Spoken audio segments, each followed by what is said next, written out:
introduce it, and then you're ready to go. What are we doing? Hi. Now that is a great start.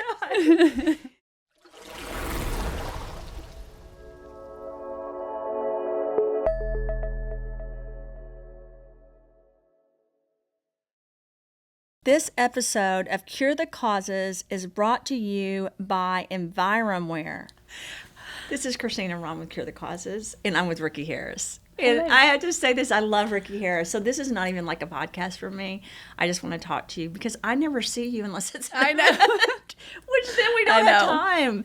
And it's I know. not okay. So I'd like to formally ask you while we're here if you will model for the New York Fashion Show.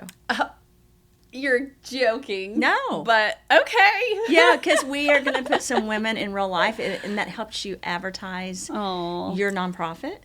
And so I'd love to have you as a you model. guys are doing amazing things. That's very sweet. It's going to be That's an honor. It's going to be a great. Last year we got 1 billion views. That's so this will be huge amazing. for Tennessee And Voices. I got to see like a little snippet last year. Well, now you're on stage. Oh my You know, gosh. I knew when I first met you, you That's were hilarious. positioning to be a model. Oh yes, that was in fact the goal. That when I met you, I thought I was going to tell you a story. I can't remember which son it was saying, "Oh my goodness, I thought she was in high school. Mom, she's beautiful." I wish I was still in high school, but that's okay.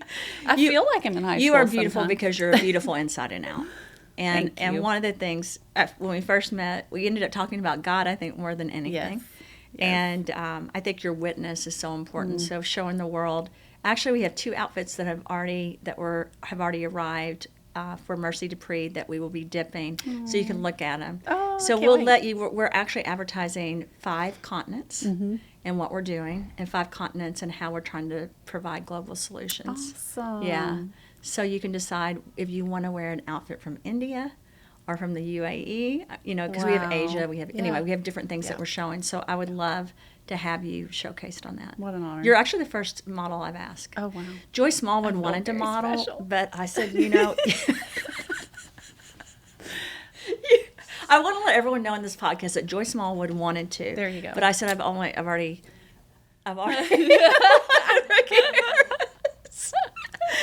So anyway, that would be hilarious. great. It would be great because we're raising money for foundations as Yeah, of course. Yeah. Yeah. Which So- is amazing. well. So tell me what you're doing now. Oh my goodness. A lot. Wow. We are doing a lot. And just briefly, Tennessee Voices is a local nonprofit here for the state of Tennessee that is doing mental health work. We do a ton of programming, but ultimately our focus this year has been how do we help prevent what is happening with our Yeah. students and our families right now, because I think we are in a moment where we can change the world and the trajectory of mental health if we really focus and do the right things. But if we continue as we always have and just keep treating, we're going to miss the opportunity to mitigate a lot, basically. So our hope is to work more preventatively in the next 5 years, to really focus on young children, new parents, teach resiliency, teach people how to be resilient. And much like you, Christina, how do we innovate in this and teach people to manage their own mental health and not be dependent on Other people. yeah, But yeah. because you can't, and I've mentioned this a lot today, you can't save someone that doesn't want to be saved. Yeah. You really can't. Yeah. Like, I think probably in my career, you're one of the people I've related to the most as far as your heart and what you're really trying to do. I know that you're really trying to do this to help people. Yeah. But as you know, and this has been a tough lesson for me, I want to do so many things to help people, but you can't help people unless they really want you Yeah. to. And I think that's one of the struggles with mental health, right? Because sometimes people get stuck, and mental health, sometimes you can't help it. And we talk about this a Yeah. lot in our education to people. Sometimes it's a microbiome issue. Sometimes it's fungus or parasites or bacteria or a virus that cause this trigger that cause a mental health issue. And I always say I don't want people to feel guilty if they're overweight or if they have a mental health issue, because some of that's environmental and it's triggers. But on the same note, you have to be able to not want to be a victim and to make the changes. Even in my role here, working in an environment where I love the people, and I Yeah. know you do, we've shared Yeah. this, you know, you you and I have had stories and been able to talk about. Sometimes it works and sometimes it doesn't with people, which I want to talk to you off camera about some of that stuff later. But it's really hit me over the last 3 to 4 months of my life that I don't want to enable either, right? So I don't want to continuously do something to support someone that's not willing to make a change. Yeah. And I think that starts young, training people on that. Like, I think somewhere we've got to educate people on it's not good to be a victim. Yep. You're not going to get educated. You're not going to get more attention. And I did a podcast with Lauren Lowry, who's on the news. Yeah, I know Lauren. And she's a great person. Yeah. And she said this, and it's true. She and I have both had a lot of health issues. We've gone through different stress. But that's not who defines us, right? And I was explaining that a lot of people have said I've lost the story in front of people of why I'm here. She didn't agree with that because she said, you don't have to keep, that's not me today. Right. And if you ask me, I'm not going to lie. I'm going to tell you what's happened in my history. But one of the things I always loved about my parents is they probably would never, they don't want to talk about me being sick or anything bad that's happened because that's not who I am today. And I was raised in an environment where you basically get out of bed and you go on. And there's something to be said about that. Yeah. When they made me get out of bed, it wasn't get out of bed and watch TV. It was get out of bed and you're working. Yep. You're going to produce something. So even though you feel sorry for yourself or you feel like it's the end of the world, if you don't get out of that bed and you don't work, and it usually started at about 5 a.m., right, with the covers coming tough. off the bed. It is, but you know what? It cost me to be who I am today. And I think we've really got to start teaching that because I have 4 children. They're older. But now it's like everyone gets to do what they want to do. You shouldn't have to go to work and do something you don't want to do. But what if we all had that mentality? Yeah. And then I do think it leads, I'm being really honest to you, I think that complacency can lead to depression and can lead to anxiety because if you never step up and do things you don't want to do and it's always about you, then you're never going to learn. If you never face fear, like I say all the time, my greatest fear is flying. And if you said to me, you could say, well, then you're not a Christian and you don't have faith in God. I am a Christian, it's just so everyone knows. Because I've had someone say that to me. Yeah. I am a Christian. Yeah. And I daily am on my knees and giving my heart to Christ. I do feel the work that I do, and I know you do, sometimes we have to look appropriately because we're traveling, we're doing different things, we're representing organizations, right? But the truth is, if it wasn't for the mission of love and Christ, I wouldn't be doing what I'm doing. And I look at the world and I'm like, we've lost somehow.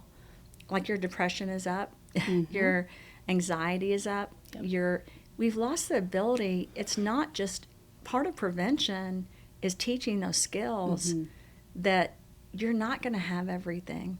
You're not going to have all the money to buy everything you want at a restaurant or the clothes. Our economy is changing. Our world is changing. So this thought process of you don't need to work, you don't need to worry about it. Yeah. You only need to do what you want. It's scary to me. And so I connect that, just so you know, as a female, as a mother, as a person, as a woman. Yeah. When I hear women say that, I'm like, this isn't how it's going to work. Well, I mean, there's a lot of mothers that are home, that now their kids are gone, that do philanthropic work that's amazing, and they help the world. And then there's some people that never decide to do anything. Yeah.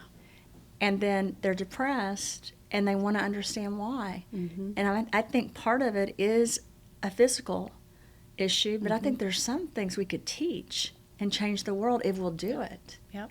I could not agree more with the teaching aspect. How do you step up and do it, though? Because people now, when you try to teach that, they think you're being mean. Do you know that? Yes. Yes. Like, what's wrong with you? You're too hard on these young people. Well, there's so many parts of that I can relate to. The first part of that I relate to is having a setback in life, and my parents, like your parents, saying, that doesn't mean we just don't try. That doesn't mean we don't keep going. Doesn't mean. And my setback started at birth. I was born dead. I was not supposed to live. This was not anything that the doctor expected. And when I did start breathing again and life came back into my body, my parents were immediately told, she will not be intellectually and developmentally normal. This will be ongoing for her life. And when that didn't happen, and I really believe a miracle happened, like God had a purpose, that's why I'm here. My parents just kind of moved forward and never told me this story until I was in my teens, because I think they feared that I would allow it to set me back in any way. And it was not going to happen on their watch. Right. And so they were so committed to my resiliency that they had me reading when I was 3. Yeah. I was verbal when I was 15 months. I was reciting passages from Scripture, the books of the Bible, as a toddler. And they just believed, nope, we're going to continue to push her to learn and to be resilient. And off we went. Yeah. And so learning that story was like a shock to me. And so like you, my parents definitely practiced you see why resiliency. You see why they don't want to talk about it. I do get that as a parent. Yeah. Like I even had, Duquesne still brings up that I was so hard on him as a child because they told me he would never pass kindergarten. You can ask him when you ask him. So we sat in the principal's office at St. Paul, which is in Mobile, and he could not pass spelling. He couldn't do math. He couldn't do anything, and he had all these diagnoses and all these things. And, I had struggled with his pregnancy, and there was a lot going on. But at 5, he didn't know any of that, right? Because I never told him. Right. He does now as an adult. Yeah. But it wasn't going to happen for me. And actually, I never talked. Unfortunately, he sat in the office where they said that. And I was really not nice to that principal. I'm sure you know that. Yeah. That's not okay. I yanked him up, and we went home. And he had gotten in trouble because the teacher had said, everyone needs to sit down. And Duquesne said, well, you're everyone, so you need to sit down. Right. So that's what we're... Well, that's perfectly reasonable. I have to be honest. So listen, this is what's so bad about this. I was thinking, well, that's true. Like when I first heard it, because Duquesne was always so literal. Yeah. And I was like, that's true. But truthfully, I was like your parents about that too. I doubled down on that. Now, he tells the stories how I kept him up at 1 o'clock. I don't know if I was that bad. Oh, my gosh. But what I did was I was so determined, okay, he's going to be the best speller. He ended up being one of the brightest students in school, in high school and college, because there was no room for that, right? And that was something that someone said. I don't need to talk about that. The only reason I even share it, he of course remembers all of it. Right. He thankfully remembers how I took up for him. He didn't like the fact that he had to do all this extra work and had to do all of this, but that made him who he is today. Yeah. And I feel like we're missing that now. Yes, I think there's fear in parenting in general. You're right. That You we're can't going to mess discipline something really. up. Yeah. Yep. Or that we're going to break some rule, or we don't know something and we're not going to do it right. And I'm afraid that fear has created this inability to basically discipline and make resilient children. Yeah, and I have to say, I was disciplined. So I grew up in a small town. Yeah. By really good parents. They weren't perfect, but really good parents, right? And I would have to say, if you asked me, there were a couple of situations that I think went overboard. Where I was like, I don't know, I should have. Maybe that wasn't okay. Maybe that wasn't okay. Back then, though, it was different, right? And I remember they came to our school and they were talking about discipline and what your parents shouldn't do. I was in high school. And I remember sitting there thinking, wait a minute. I was disciplined. But I deserved almost everything that ever happened to me. And I'm thankful they disciplined me because I was a pretty spirited child. And I believed I knew right. I didn't want to listen, right? Yeah. Now you can't even... And I'm not for hurting a child ever. Not. And you know that about me. In fact, my kids joke about it constantly. I think Joy was at the house the other night. They were joking about the fact that my idea of discipline was not discipline, and it was an agreement that they came to together that they wouldn't tell me until my second son started laughing and said, nothing you've ever done. Oh no! We never even feel anything. We don't. So what I would do is I would take their shoulders, and I learned this in mental health as a psychologist because I worked with gang members and sexually abused kids, and they taught us when you do a takedown, you do this pinch on the shoulder, right? And they hated that. I would do it at church when they would talk. I'd pinch them. It's like I'm letting you know. But know. now if you did that with your kids, they may even say you touched your child, right? And I see the pendulum has swung so far that way, even when it comes to work, like I said. Yeah. If you don't want to do it, just quit your job. Yeah. And so how do we change all this? Because now we have people that we are suffering from depression and anxiety more than we ever have in this world. Yeah. And you can't keep blaming the pandemic, because next you're going to get ready to blame the economy. That's right. There will always be something. There will always be something. And I would like to remind everyone, I hope people watch this, there's always been something. There always has been. One of the things, just going back on discipline, my husband and I both are in the mental health field. We have never spanked our kids. We've never used, and not because we have some vast disagreement. You told me that before, yeah. But because we felt so equipped with so many tools in our tool belt to raise our kids, having been trained to literally provide mental health care to children. Well, that's how I was trained, because I worked with kids. It's so great, though. I mean, we had a privilege that people don't have. That most people don't have. Yeah. And so we understood communication, but we also deeply understood their stages of development and how to relate to those stages and not expect them to be little adults. No, and you can't expect them to be like you either. Exactly, but to also appreciate that they can be pushed and they can be challenged, and where that balance is. But more than anything else, we had to learn our kids. We parent the two of them different. You have because to. They're different. They're so different. And that's not easy. And it takes a lot of time and communication. It takes as a parents. lot. And a lot of people don't understand that. Like, I think sometimes people have judged me for how I have 4 kids, and I parent them all very differently. They're very different, right? So I understand what can break one child. Like, the things I did with Duquesne, for example, would not keeping him up to do studies.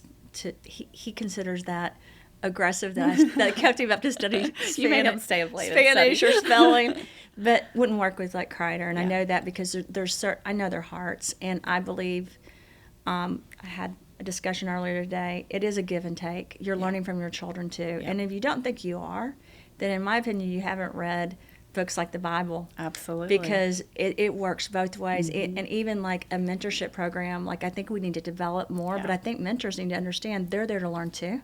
It works both ways. Yeah. No, that is so true. I volunteer at our church with student ministry, and it's so much fun, and I love it. I love the students, but I think I get more out of it at times than they do, because there's something to learn from them and their faith. Like, it's so pure, and it's not stained with fear and challenge. Like, we've been faced with those things as adults, and we forget to go back to that childlike faith and that childlike belief that, God really is going to care for us, and we can depend on Him, because we become adults and we have all these adult hard things, and we think we can control them.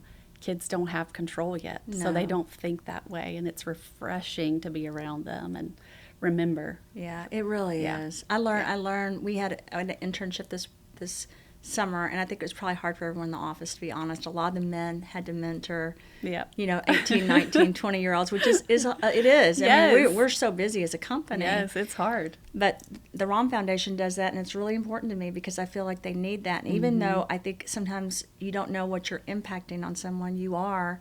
And I have to say, I believe all physical abuse is wrong, but I also believe mental and emotional abuse is wrong. Yes. And I think that when you break someone's spirit and their heart, because let's remember, when you're 19, you're very different than when you're 28, right? And you forget very easily, because my 4 kids span 9 years, you forget really easily what happened when you were that age, right? And so I think it's so important, and I think you can actually break someone's heart if you parent wrong. And then, but I think it's equally wrong if you let them have whatever they want. Do you know what I mean? Yes. So it's a balance, and it's a struggle. And the pandemic did change how things were. Like, all 4 of mine came home. Right? Wow. Yeah, all 4 of mine are home. And I still have 2. Kreider's in and out, and he'll go to California next year. But I loved having them home. I loved being able to reconnect. It was great, but I look at it, I still look at this, and again, I'm very fortunate, because I studied psychology and I was in school for a long time, and I got to work with younger people too. But I don't know that I would have handled being a parent the same if I hadn't had that experience. So maybe we really do need to educate more. I think we do. I think that's so much of the answer to preventing long-term needs for care. I don't think we should be dependent on mental health treatment to get through hard things in life. I think we can teach our children and learn to be resilient and manage through those crises and not expect everything to be perfect in this world. Really teaching them how to navigate hard things. It's never going to be perfect. No. One of the best things I ever heard from our preacher growing up was, if you think you're always going to be happy, then you are going to be so disappointed. Yeah. Because that's not why you're here. Yeah. And it just struck me. It struck me so strongly as a kid. Yeah. Right. So I never expected, just so you know, because there was a lot of preaching going on at our church about that. So I never expected life to be easy. Yeah. And I think that we all have to wake up and understand, okay, first of all, we can't feel sorry for ourselves that a pandemic happened or the economy's happening. Yep. Again, these things have happened throughout lifetimes and Right. generations, right?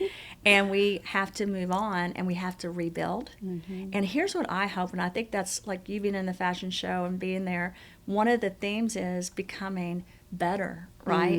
Coming yeah. out of a bad situation and being more beautiful, which is why we use the butterfly. As an example for that. So what is Tennessee Voices? What are your plans to do that in Tennessee Voices? Yeah. So specifically starting our new programs with early childhood, young children and their moms, the plan and approach is to work with them as soon as they know they're pregnant. Start working with moms who maybe need extra help in preparing for bringing this first child home, and then working our way through supporting them the first year of the child's life. So educating. These are all parents, not just. I mean, we can make this available.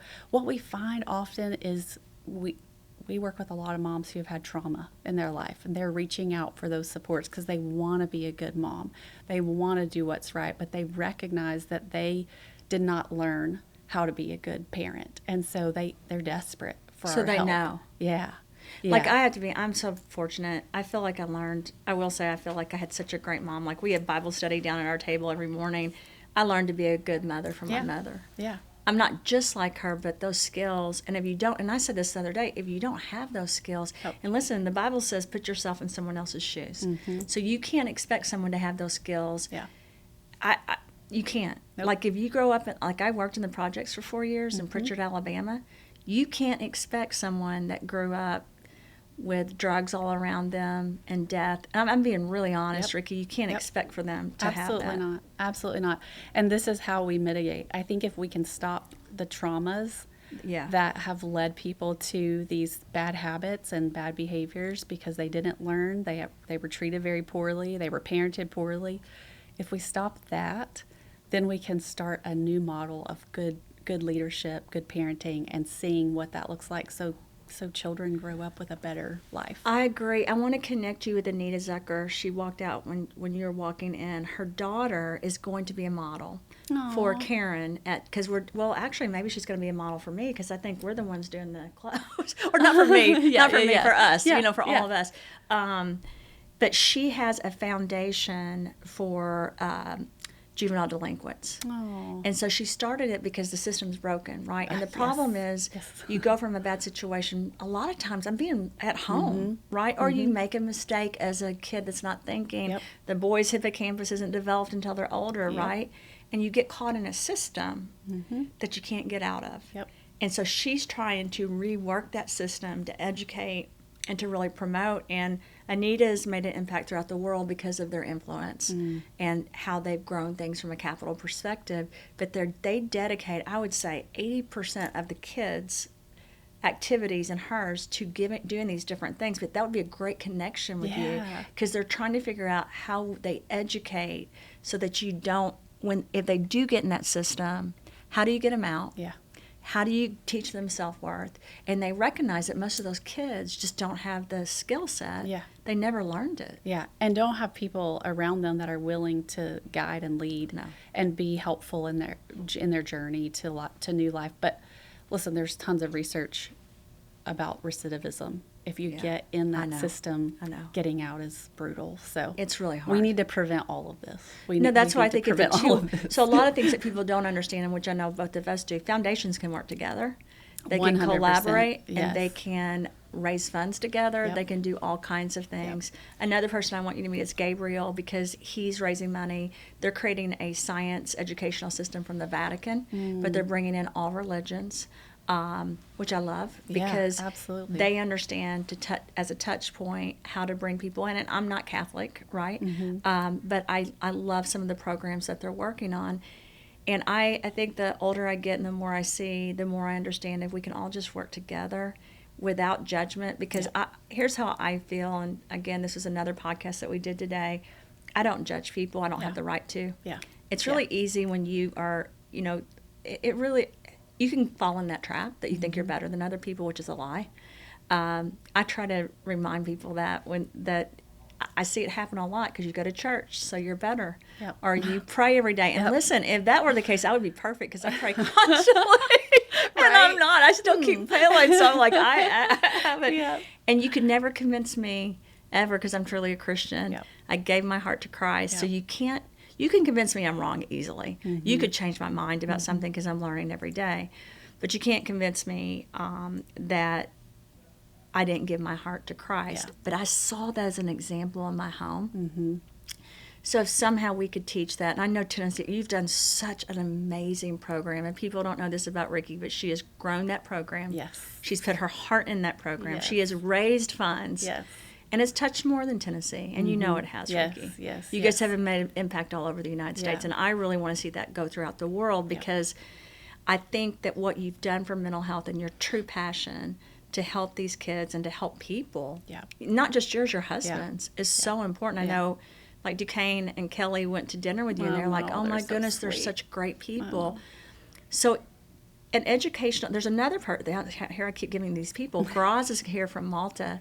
She has a program that she just went in to universities to help with mental health and pain. Wow. But she's mostly international, but she just entered into one of the universities in the United States, so you'll meet her here as well. Oh, that's great. I just think if you can create these collaborations, it's not a competition. No. Listen, collaborative is in our mission statement. I know. Our goal is to work collaboratively. We're working now with the 4th state in the last 2 years to help them build their own state model. I knew you like were doing ours. that. Yeah. It's so fun to help them and see them thrive and create their own thing. Well, that's because of we're your not heart, trying to though. take over the world. No. We're trying to change No. the world. You're actually doing it because it's the right thing to do. You Yeah. know, if things in life become a competition, Yeah. and it's not. No. There's no competition. No. We have a lot to do, especially in mental health. Well, you're doing it. Well, you're doing it. You're doing it, and I hope that we somehow can continue. We need to do more with your organization. Yeah. We really do. We as a company are trying to. That's why this event is here. Yeah. We're trying to bring it back to We're Nashville. excited. I can't wait for tomorrow and the next day. So. And now you're going to be a model. Oh gosh. Oh gosh. Your daughter's going to be so excited. Yeah. She is. She's coming tomorrow night too. Is she? Can I go with you to Christina's? She is a beautiful. I think you're always welcome to come. Christina loves you. So I love her. I will say I'm like, yes. I told her she wants an internship. She needs to come. Listen, we're trying to move to Franklin. We have a house we're going to buy. I told her when we get to Franklin, she can come talk to you. Let me just, I want to tell you this so you know, and I want you to tell her this. So we have Lindsay, who's here, who's now the director of the clothing company. She has worked so hard. She started when she was 16 and a half or 17. Oh my gosh. Here? 17. She has, I'm not lying, Rikki, everything that she's like the dream person. And another individual, Bella, that's at Belmont. Bella jumped in. Clayton last night, we were on the way back from the dinner with Anita and Karen, and he goes, have you seen what Bella's done? And I'm like, no. He goes, Christina, I've been trying to teach NowSite. And she got on NowSite, started doing blogs, and was like, this is so cool, and just started producing it. Same way with Lindsay. And these are young females. They just have it in their hearts that they want to do. And believe me, I don't compare the male interns, they're great too, to them. Yeah. I don't compare any individual because we all have a different journey. Listen, people accept Jesus Christ at a different point in their lives, right? You know that. Like I remember being at Everett Academy and the principal in elementary asking about my children. Like I was a Christian when I was 5, like trying to understand why my kids didn't all follow that path. And now they really are following that, but it took a while, right? Yeah. And you can't judge it. Nope. You gotta be like God. If we can, we gotta mirror Him. Yeah. But I feel like we have work to do, and I feel like part of the work is not allowing some of the weakness and being strong and supportive. Yeah. But you also have to be directive because people need direction and they need mentors and they need hope. So I would love to see how we could partner more together. Yeah, I really us would, too. but your daughter is always welcome Yeah, here. well, she's very excited. She's ready to be closer because I've been telling her we live too far. You can't drive that far. You're only 16. But she's a rock star. Did she go this summer? She did. She had a great time. She had a great summer. Side note. Did she and then see my nephew then or you no? gotta go. But Yeah. She went to Yale, right? She did. Yeah. She didn't see. She got sick, so she didn't see anybody. Okay. But she has been pursuing bodybuilding. I've had her with a personal trainer for about 8 months. She did her first competition in July. Does she know about Crush? You know we have a peptide. Oh yes, she knows. She knows. She did OCB, which is all natural. Yeah. No steroids, all Yeah. that good stuff. They test all that. She first competition out, she won first place in the teen division. Are you serious? Third place against all the grown-up ladies, and top 5 in the whole pro category. Are you We were kidding? blown away. I'll have to show your pictures Now she's later. got to be addicted to it. Like she Oh, must she's training for the next competition in October. She's like, she this should is, be I on love this podcast. I know. What? So we'll get her in here at Seriously. some point. But Yeah. we were blown away.